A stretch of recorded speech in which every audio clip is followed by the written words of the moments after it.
ધોરણ 11 chapter number 2 lecture number 35 ધોરણ 11 chapter number 2 lecture number 35 એમાં ઉદાહરણ કંઈક 2.9 છે લખ્યું છે અવરોધ R is equal to V by R અને V આપેલો છે 100 પ્લસ ઓર માઇનસ 5 વોલ્ટ અને પ્રવાહ I બરાબર 10 પ્લસ ઓર માઇનસ 0.2 એમ્પિયર તો R માં જોવા મળતી પ્રતિશત ત્રુટી શોધો પ્રતિશત ત્રુટી શોધવા માટે કમ્પલસરી સૂત્ર તમને આપ્યું છે R બરાબર V બાય R અવરોધ એ V અને I નો ગુણોત્તર છે ભાગાકાર હોય કે ગુણાકાર ત્રુટીનો તો શું થાય બેટા પહેલા આપણે શોધશું સાપેક્ષ ત્રુટી પ્રતિશત ત્રુટી એટલે શું આવે સાપેક્ષ ત્રુટીની પ્રતિશત એટલે સાપેક્ષ ત્રુટી ગુણ્યા 100%. તો પહેલા આપણે કઈ ત્રુટી શોધવાની બેટા ચલો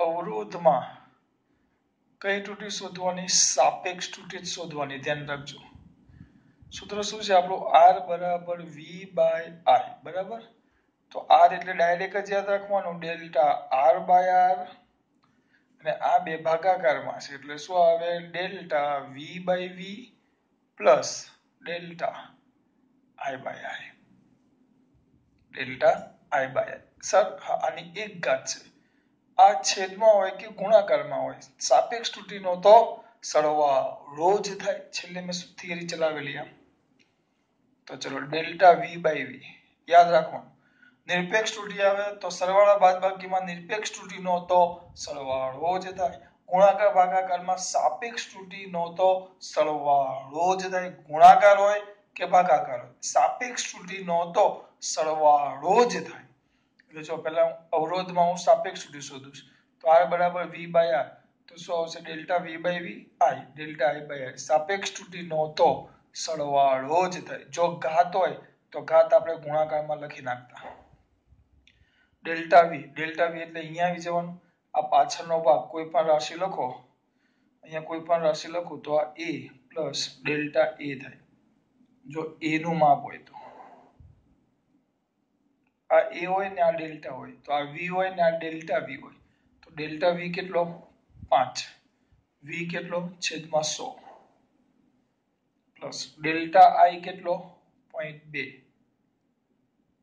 I કેટલો I 10 તો આને લો બેટા 0.05 પ્લસ 0.02 તો કેટલા થાય 0.07 આ આપણી સાપેક્ષ ત્રુટી આવી અવરોધની સાપેક્ષ ત્રુટી આપણે તો કઈ ત્રુટી શોધવાની છે પ્રતિશત ત્રુટી તો નાના છોકરાને આપણે પ્રતિશત ત્રુટી એટલે શું આવશે બેટા ડેલ્ટા R બાય R જે સાપેક્ષ ત્રુટી છે એના ગુણ્યા 100% સાતરું નથી સાપેક્ષ ત્રુટી તો કેટલા દીકરા ડેલ્ટા R બાય R એના ગુણ્યા 100% તો આ કેટલા થાય 0.07 ગુણ્યા 100% તો 60% આવી ગયો દાખલા જો કઈ કર્યો નહીં ગમે ત્યારે તમને પ્રતિશત ત્રુટી શોધવાનું કે એનીવેર ગમે ત્યારે તમને પ્રતિશત ત્રુટી શોધવાનું કે તો સૌથી પહેલા સાપેક્ષ ત્રુટી શોધવાની અને પ્રતિશત ત્રુટી એટલે સાપેક્ષ ત્રુટી ગુણ્યા 100% પણ યાદ રાખવાનું સાપેક્ષ ત્રુટીમાં ભાગાકારમાં હોય કે ગુણાકારમાં હોય સાપેક્ષ ત્રુટીનો તો સરવાળો જ થાય આપણે કદાચ કરેલું Z is equal to A ની 2 ઘાત B C ની 1 ઘાત D ની 1/3 ઘાત તો કઈ નહીં કરવાનું ડેલ્ટા Z બાય Z 2 આગળ E છે તો delta A by E plus delta B by B ગુણાકારમાં છે ત્રુટીનો સરવાળો સાપેક્ષ ત્રુટીનો આ બે ભાગાકારમાં છે તો delta C by C plus delta D by D લખી નાખ્યું ત્રુટીનો તો સરવાળો જ પણ જે ઘાત હોય ઘાત આગળ આમાં કાંઈ એક ઘાત ગુણાકારમાં 1/3 મેં ચલાવેલું છે એટલે આમ ખાલી યાદ કર્યું આપણે તો દાખલો આટલો જ છે શું કર્યું આટલું આપેલું તમને R બરાબર V બાય R તો સાપેક્ષ તો delta R by R is equal to delta V by V plus delta I by I બધી કિંમત મૂકી આ યાદ રાખવાનું આગળની ઓરિજિનલ સાચું મૂલ્ય અને પાછળ નિરપેક્ષ ત્રુટી આપેલ ઓરિજિનલ સાચું મૂલ્ય એટલે આ આઈ તો આ ડેલ્ટા આઈ વી તો ડેલ્ટા વી એ તો ડેલ્ટા એ ડેલ્ટા કિંમતો મૂકી સાપેક્ષ પણ આપણે તો શોધવાની છે પ્રતિશત તો સાપેક્ષ ત્રુટી ગુણ્યા 100%. આવડેમાં દીકરાઓને આ તમારો દાખલો થઈ ગયો 2.9. હવે આવો ત્રુટીનો એક દાખલો બાકી છે આપણે હવે જે છે થોડોક મોટો અને વ્યવસ્થિત દાખલો છે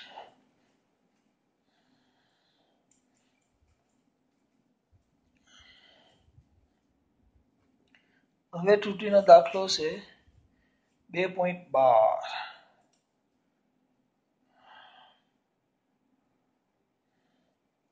હા 2.12 ઉદાહરણ બેટા આ બધા ઉદાહરણો છે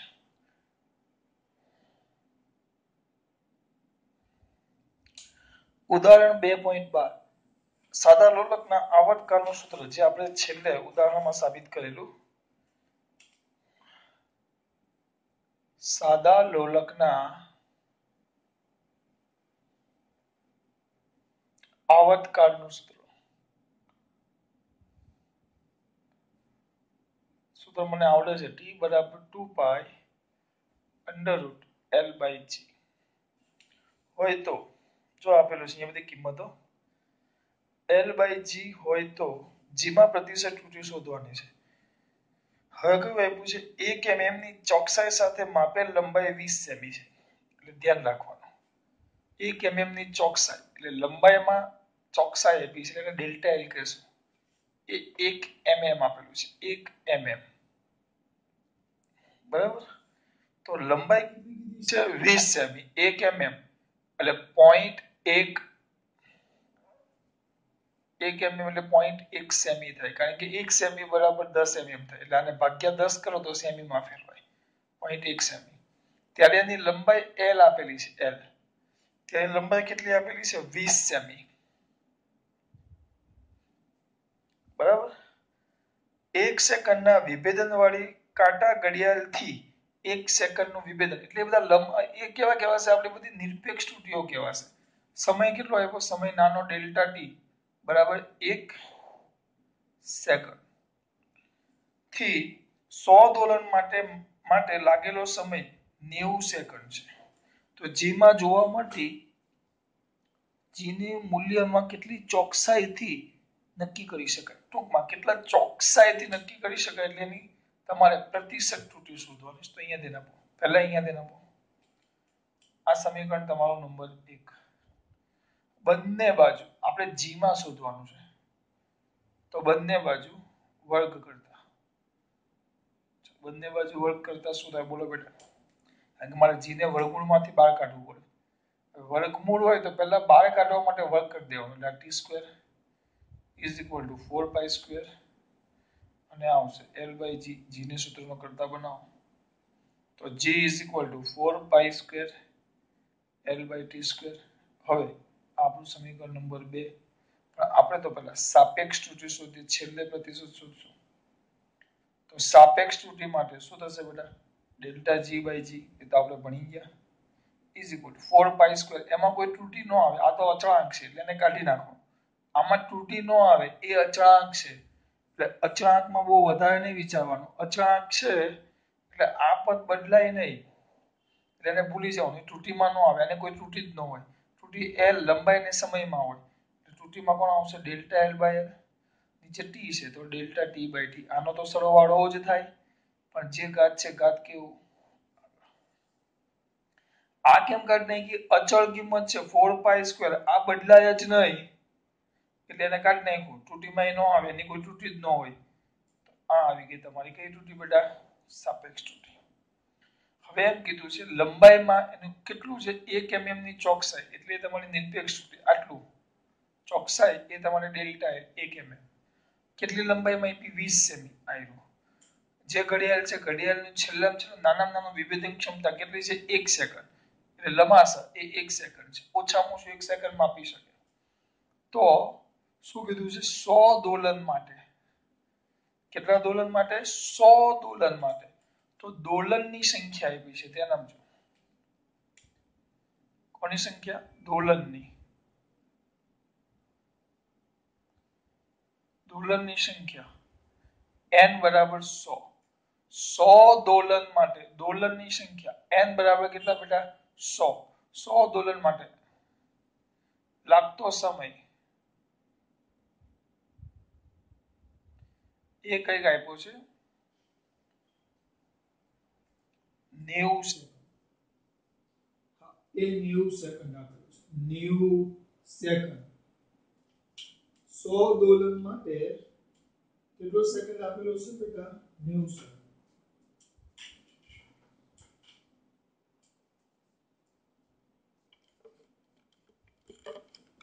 100 દોલન માટે કેટલો સેકન્ડ આપેલો છે 90 સેકન્ડ હવે અહીંયા ધ્યાન આપો આના પરથી એક વસ્તુ મેળવે જો આટલું લખ્યું આ તો t હતું t બરાબર 2π√L/g વર્ગ કર્યો t² = 4π²L/g g = 4π²L/t² સાપેક્ષ સૂત્ર g છે તો ΔG/g 4π² આંકડો છે એટલે એનું કાઈ જ ન થાય L ઉપર છે તો ΔL/L ને 2 તો ΔT/t પણ એની બે ઘાત છે એટલે પ્લસ આ બે ભાગાકારમાં કહેવાય ભાગાકાર હોય કે ગુણાકાર હોય સાપેક્ષ સૂત્રનો તો સરવાળો જ થાય એટલે અહીંયા 2 પ્લસ આવ્યું ઘાત 2 છે એટલે અહીંયા 2 આવી ગયું અહીંયા પ્લસ તો દોલનની સંખ્યા n કેટલી છે 100 લાગતો સમય કેટલો છે 90 સેકન્ડ ΔL L અને ΔT 1 mm 0.1 second L 20 semi ΔT 1 second હવે આમાં કેમ કુમ કામ નહીં કરતા બેટા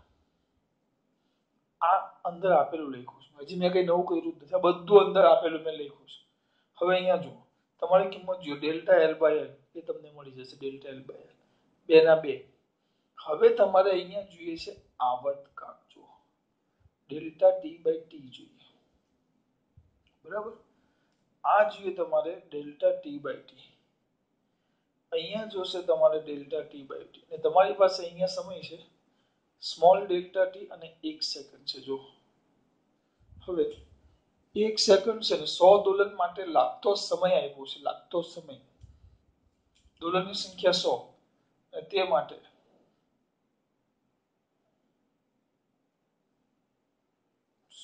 એટલો ખુશ ખાલી વ્યવહાર છે 100 દોલન માટે લાગતો સમય t બરાબર કેટલો કીધું છે 90 સેકન્ડ એ પણ તમને આપેલું છે આ આપેલું છે તમને આ બધું અંદર આપ્યું છે હવે તમને અહીંયા બે સમય છે તો સર આ સમય જ કહેવાય ના આ સમય નો કહેવાય આ સમય નથી બેટા આ બે આવર્તકાળ છે આ t આવર્તકાળ આવર્તકાળને સમયમાં ફરક પડે આવર્તકાળ એટલે એક દોલન માટે લાગતો સમય જોવો પડે આપણે તો આપણે અહીંયા શું લખશું જો n દોલન માટે લાગતો સમય બરાબર t તો આપણે એક દોલન માટે લાગતો સમય કેટલો n દોલન માટે લાગતા સમયને આપણે શું કીધું t સ્મોલ t તો એક દોલન માટે લાગતા સમયને તમને ખબર છે ને કેપિટલ t કહેવાય શું કહેવાય કેપિટલ t તો ધ્યાનથી લખો માટે તમે આમ કહી શકો આના પરથી શું કહી શકો આ t ને સૂત્રનો કરતા બનાવો t બરાબર આ સ્મોલ t ઉપર જ ને n ક્યાં આવી જાય છેદમાં આ ઊંધું થઈ જાય ને આ ઉપર આવી જાય t બરાબર સ્મોલ t ના છેદમાં n યાદ છે ને સ્મોલ t ના છેદમાં n આવ્યું આ ભૂલ નહીં કરતા t બરાબર t/t આ સમીકરણ નંબર 1 એક તો આવી ગયું 3 વળી જો હું આવર્તકાળમાં ફેરફાર કરું ΔT માં સ્વાભાવિક છે હું આવર્તકાળમાં ફેરફાર કરું સમય દોલનો એટલે એટલા રાખું તો સ્વાભાવિક છે સમયમાં પણ ફેરફાર થાય આ ડેલ્ટા એટલે ફેરફાર થાય જો હું આવર્તકાળમાં ફેરફાર કરું તો સમયમાં પણ શું થવાનું ફેરફાર આ સમીકરણ નંબર કયું થઈ ગયું 4 તો સમીકરણ 3 અને 4 નો થોડુંક આને કહી દે 3 આ થઈ ગયું 4 અને આ થઈ ગયું 5 તો 4 અને 5 નો શું લેતા બેટા 5 નો ગુણોત્તર લેતા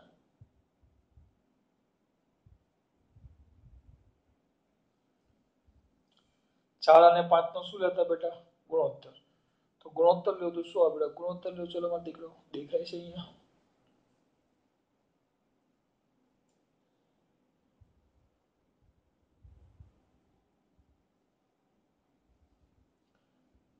તો જો તમે ગુણોત્તર લ્યો તો અહીંયા જો એક કામ કરીએ ડેલ્ટા ટી ઉપર છે જો અહીંયા તો પહેલા 5 અને 4 નો લઈ લઈએ જો ડેલ્ટા ટી બાય ટી છે તો 5 અને 4 નો ગુણોત્તર લેતા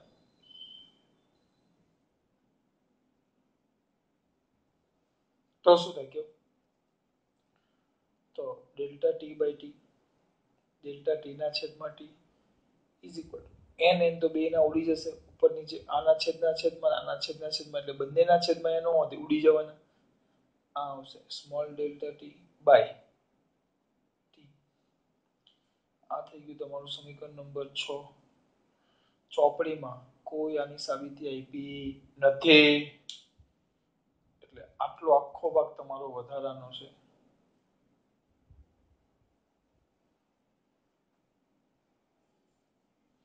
એ તો એમ જ લખે સમીકરણ 3 માં સીધું આમ જ લખે સમીકરણ ક્યાં બેટા 3 માં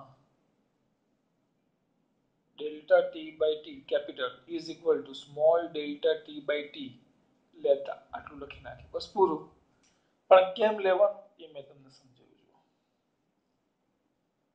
બરાબર જો હવે આને 2 મિનિટ કાઢી નાખો દાખલો કેટલો સિમ્પલ લેતા ચલો આપણું સૂત્ર શું થઈ ગયું delta G by G is equal to delta L by L plus 2 delta small t by t delta t by t આવી ગયું delta L by L delta L કેટલા 0.1 L કેટલા 20 plus 2 કૌંસમાં 1 ના છેદમાં 90 તો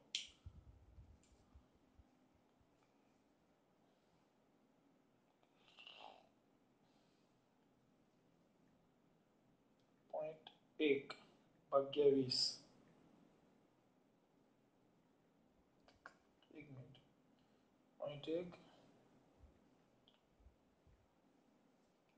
0.1 ભાગ્યા 20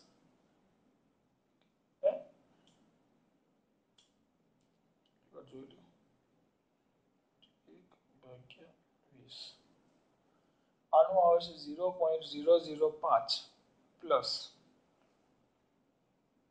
2 ભાગ્યા 90 0.022 2 છે પ્લસ 0.005 આનું આવે છે 0.027 2 આવ્યો આટલી આ કઈ તૂટી આવી આ ડેલ્ટા જી બાય જી આ કઈ તૂટી આવી બેટા સાપેક્ષ તૂટી આપણે તો કઈ તૂટી શોધવાની છે પ્રતિશત તૂટી બૂમો પાડી વિપુલ સરે કીધું પ્રતિશત તૂટી તો કઈ તૂટી આવે સાપેક્ષ તૂટી ગુણ્યા 100% તો 0.027 ગુણ્યા 100% તો આ થશે 2.72% 2.72% થયું બેટા 2.72% તો એપ્રોક્સિમેટલી 3% થાય દાખલો પૂરો કાઢ નાખો લ્યો દાખલામાં કાંઈ લેવાનું નથી આટલો ભાગ કાઢ નાખો વધારાનો તો ટી જો એમને હું કરાવું ટી બરાબર કેપિટલ ટી બરાબર 2 pi under root L by G બંને બાજુ વર્ગ લેવું T square is equal to 4 pi square L L by G તો G is equal to 4 pi square L by capital T square અહીંયા સુધી પહોંચી ગયા તો સાપેક્ષ તૂટી માટે delta G by G is equal to આનું કાંઈ તો થાય અચળ છે એટલે તૂટી ન આવે તો delta L by L plus 2 delta T capital T by T આવી ગયું હવે ડાયરેક્ટ જ લખી નાખવાનું કે ભાઈ delta T by delta capital T by T is equal to delta small T by small T સીધા તમે અહીંયા આવી ગયા છો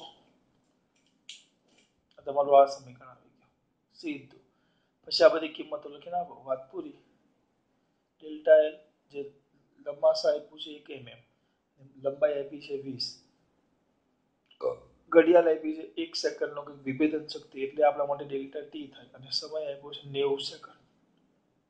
તો કુલ સમય એક દોલન 100 છે, 100 આના માટે લાગતો સમય કેટલો છે 90, તો આ 90 સેકન્ડ પણ તમને આપી દીધો છે. એટલે કુલ સમય કેટલો આપ્યો છે 90 સેકન્ડ, સીધો આપ્યો જ છે સમય 90 સેકન્ડ. બસ તો ડાયરેક્ટ આ વધારાનું છે n દોલન માટે t સમય, બરાબર. તો એક દોલન માટે કેટલો, એક દોલનના સમયને આપણે આવર્તકાળ t કહીએ એટલે t આવે. તો capital T is equal to t by n, વળી delta t is equal to delta t by n. 5 અને 4 નો ગુણોત્તર લેતા કઈ નહીં, આ કિંમત એવી તમારે આ બધું નહીં લખવાનું, તમારે સીધું આ લખો એના પર આ લખો, નોટમાં લખજો પાછા સીધું delta capital T by capital T is equal to delta small t by t, વાર્તા પૂરી. સીધું આ 0.1, આ 20, આ 1 અને આ 90 આપેલું જ છે બધું આવી, પણ આપણે સાપેક્ષ જ શોધવાનું, આપણે પ્રતિશત શોધીએ ગુણ્યા 100%. આ કાઢી નાખો, દાખલો એમનામ ઈઝી થઈ ગયો. આટલું લખ્યું પછી સર આના જગ્યાએ સ્મોલ ટી કરી નાખવાના, ગોખવું હોય તો. ગોખવું હોય તો ફિઝિક્સ બહુ ઈઝી છે, હા, પણ પછી સાલું આવડતું નથી. એમ ઈઝી થઈ જાય પણ જ્યારે પછી મોઢે કરવાનું આવે ને ત્યારે કઈ ખબર પડતી નથી. ચલો આમાં ખબર પડી, આ ભાગ વધારાનો છે, આમ વધારાનો ન કહેવાય. આ લખ્યું, જો દરેક માટે સાપેક્ષ સૂત્ર આવી રીતે લખી નાખવાનું સૂત્ર પરથી, અને પછી આમાં ચેન્જ કરવાનો તો સીધું delta small t by t, કે એ આ મેં સાબિત કર્યું. આવી ગયું. હવે કોઈ નાનો દાખલી જોઈએ. હવે છે ઉદાહરણનો 2.5, તો જોઈ લેવા.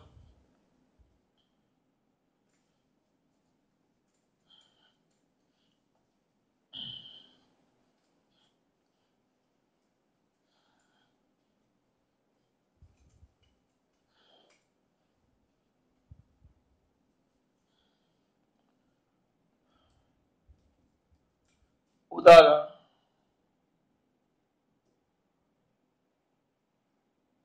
2.5. ચલો હવે તમને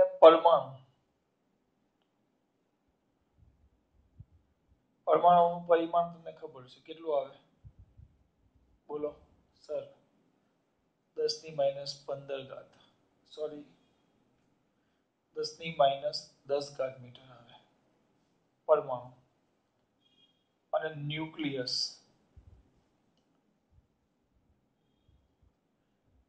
ન્યુક્લિયસનું પરિમાણ આવે,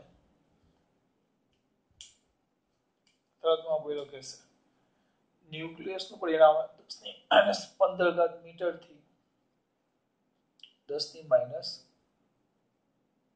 મીટર, સોરી 14.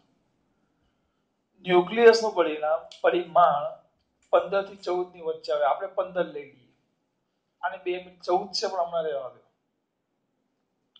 ખરેખર જો ન્યુક્લિયસ હોય, ન્યુક્લિયસ ઓરિજિનલ ન્યુક્લિયસ આવે 10⁻15 મીટર થી 10⁻14 મીટરના ક્રમનું ઓરિજિનલ ન્યુક્લિયસ પરમાણુનું. હા, કારણ કે સર કેમ આમ બે આંકડા આપ્યા છે, ફિક્સ નો આવે, કારણ કે નાનું ન્યુક્લિયસ મોટું. હવે હાઇડ્રોજન આવે તો એ ન્યુક્લિયસ નાનું હોય, કારણ કે એમાં એક પ્રોટોન ને એક ન્યુટ્રોન હોય, ડ્યુટેરિયમ, બરાબર. પણ યુરેનિયમ હોય તો એમાં તો બેટા યુરેનિયમ 235 આવે, 92 235, એટલે પ્રોટોન 92 હોય, ન્યુટ્રોન 143 હોય, તો એ ન્યુક્લિયસની સાઈઝ શું થવાની, સ્વાભાવિક છે વધવાની જ છે. એટલે ફિક્સ નો રહે, એ આટલા ક્રમના અંદર આવે. તમે એમ ન કહી શકો, અમુક વાર એમ કહેશે તમે, અમુક વાર એમ કહ્યું કે 10⁻15 છે, અમુક વાર એમ કે 10⁻14. બેટા હોય જ ને, કારણ કે ન્યુક્લિયસ નાના મોટા છે, એ થોડા ફિક્સ છે. એ વધે નાના ઘટે, એટલે એ ફિક્સ નથી. એટલે બેની વચ્ચે ગમે ત્યારે આવે, 15 થી 14 ની વચ્ચે ગમે તે હોઈ શકે. એટલે આ ન્યુક્લિયસની સાઈઝ છે અને આ પરમાણુનું કદ છે 10⁻10 મીટર. હવે એ લોકો ખાલી તમને એક ઉદાહરણ આપવા માંગે કે ખરેખર ન્યુક્લિયસ ને પરમાણુ આટલા નાના ક્રમ તમે સમજી જ ન શકો કે સર આટલા નાના ક્રમમાં કઈ ખબર જ નથી પડતી કે પરમાણુ કેવું હોય, ન્યુક્લિયસ કેવું હોય. બહુ એટલે એ લોકોએ આને થોડુંક વિશાળ કરવાનો પ્રયત્ન કર્યો. વિશાળ એટલે મોટું. એ લોકોએ એમ વિચાર્યું કે આપણે આના કરતા પરિમાણ મોટા કરી નાખીએ. એટલે એ શું કરે છે ખબર, આ જે બંનેના પરિમાણ છે ને, બંનેના બંનેના પરિમાણ મોટા કરે, મોટા, જેથી તમે એને સમજી શકો. મોટા કરે એટલે હવે ન્યુક્લિયસ તરીકે તમારે આ જે ન્યુક્લિયસ છે, હવે ન્યુક્લિયસ તરીકે દેખાય છે ને,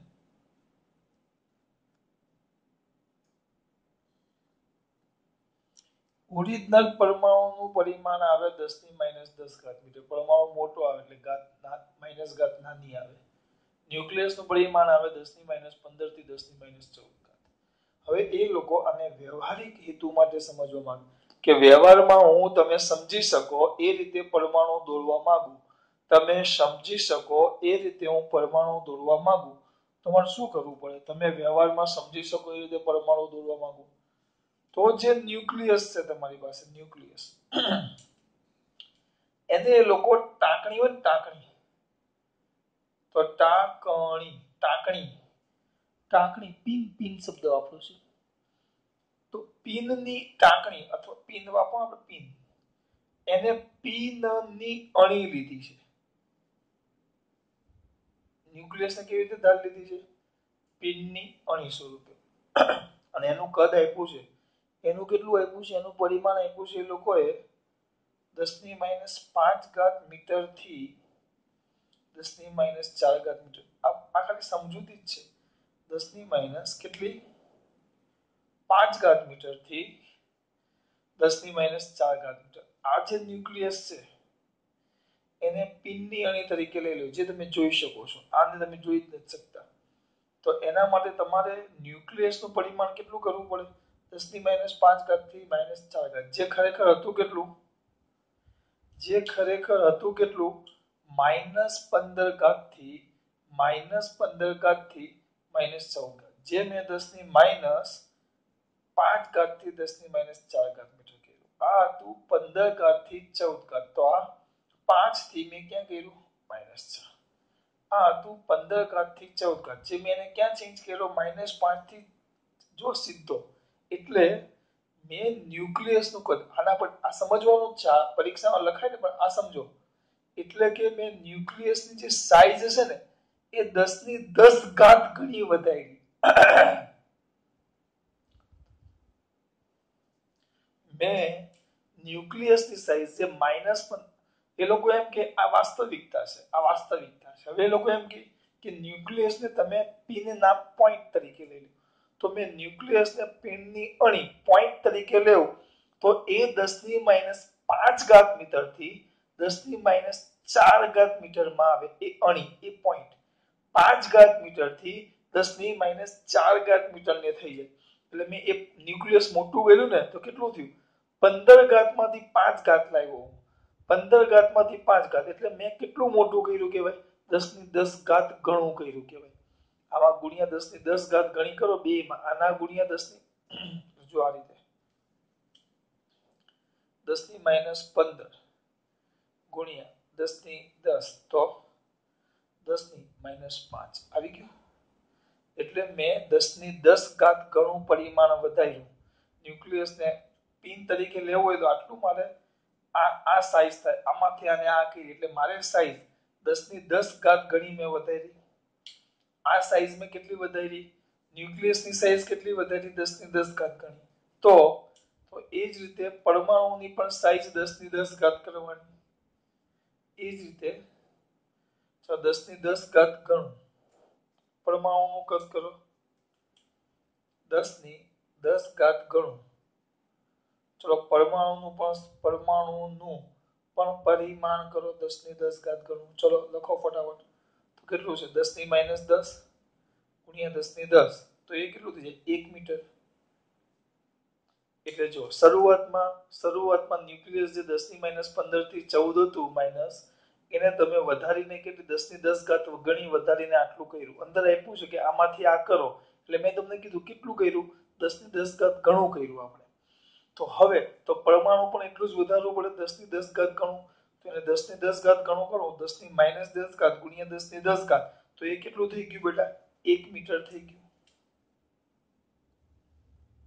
તો એ કેટલું થઈ ગયું? 1 મીટર. એટલે એનો મતલબ એમ થયો કે જો તમે 1 મીટર ત્રિજ્યા વાળું વર્તુળ દોરો, કેટલું? 1 મીટર ત્રિજ્યા વાળું, r બરાબર 1 મીટર ત્રિજ્યાનું વર્તુળ દોરવાનું. 1 મીટર, 1 મીટર એટલે આટલું થાય. આટલું મીટર ત્રિજ્યાનું વર્તુળ દોરવાનું મોટું. તો એ ત્રિજ્યાના કેન્દ્ર પર આપણી જે ટાંકણીનું પોઈન્ટ, આ પોઈન્ટ બહુ મોટો થાય. એ ત્રિજ્યાના કેન્દ્ર પર તમે પોઈન્ટ મૂકો તો એ પોઈન્ટ એ ન્યુક્લિયસ થાય. તમારે ટાંકણી મૂકી દેવાની વચ્ચે, આમ ટાંકણી, અને પછી 1 મીટરનું આમ વર્તુળ દોરવાનું આખું. 1 મીટરનું વર્તુળ આમ ગોળ, આખું 1 મીટરનું વર્તુળ દોરો તો આ ટાંકણી એ ન્યુક્લિયસ થઈ જાય અને આ 1 મીટરનું વર્તુળ વાળો આ જે ગોળ દોર્યો એ પરમાણુ થઈ જાય. જો એને વ્યવહારમાં સમજવું હોય તો 1 મીટર ત્રિજ્યા વાળો આ જે ગોળો દોરો, આ 1 મીટર નથી, આ 15 સેમી જ છે. આપણે 1 મીટર કરવાનું. 1 મીટર એટલે 1 2, આટલું બહુ મોટું થાય બેટા. આટલું આખું મોટું ગોળ દોરવાનું. હું 2 મીટરનો છું. 1 મીટર એટલે ખબર પડે બહુ મોટી વસ્તુ છે. તો 1 મીટર આમ મોટું ત્રિજ્યાવાળો વર્તુળ દોરવાનો. એનું જે તમે કેન્દ્ર પકડો એ કેન્દ્ર પર ટાંકણી મૂકવાની. ટાંકણીનો આખી ટાંકણીનો પોઈન્ટ જે તમને દેખાય જ નહીં, તો એ પોઈન્ટ એ ન્યુક્લિયસ તરીકે વર્તે અને 1 મીટરનો જે આ ગોળો બન્યો એ પરમાણુ તરીકે વર્તે. જો વ્યવહારમાં તમે આને લાવો તો ન્યુક્લિયસ આટલું હતું, જેને પિંડની અણી એટલે 10 ની 10 ઘાત ગણી વધાર્યું, તો પરમાણુને પણ 10 ની 10 ઘાત ગણું મારે વધારવું પડે, એટલે એ કેટલું થઈ જાય? 1 મીટર. એટલે 1 મીટરનો ગોળો દોરો, વર્તુળ દોરો ને એના કેન્દ્ર પર પિન મૂકી દેવું, તો એ તમને પરમાણુ અને ન્યુક્લિયસનું ઓરિજિનલ માપ દર્શાવે, ખાલી સરખામણી માટે. એમ ચલો, ખાસ વાત આમાં ખબર પડી? બસ.